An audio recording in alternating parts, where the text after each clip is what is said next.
Well, I mean, there's a sense of relief about it, of course. I think he did a pretty noble thing, frankly, honorable thing by getting out himself.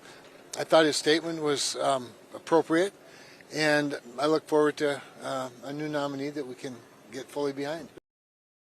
Simple math, I think, was made clear that there's not a path, and if there's not a path, you're going to spend a lot of political capital for a losing cause, and it wouldn't have been worth it. Should the report still be released?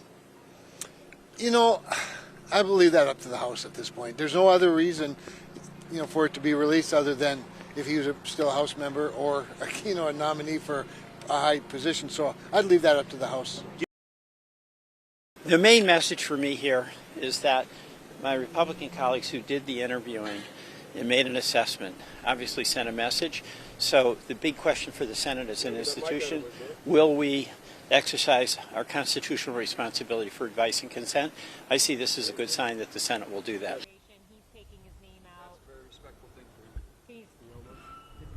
It's very respectful for him to make that decision, I think. Thinking with all of the, we're all thinking about the administration coming in. We want to be positive and supportive in every way we can to make sure they're successful. I think every American should want that. And you don't want to start out with a cloud where you have to defend something all the time, and I think that's very respectful of him to do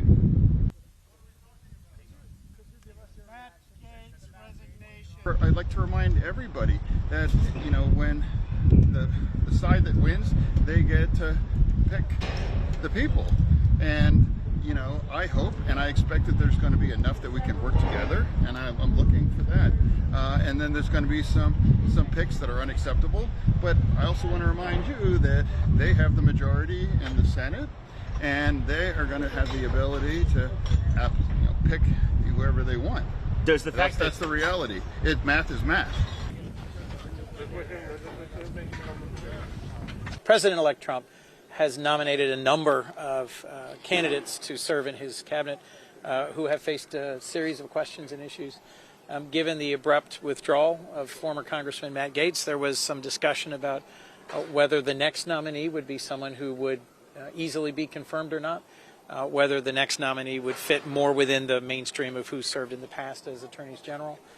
Many of Trump's nominees in his first administration got bipartisan votes.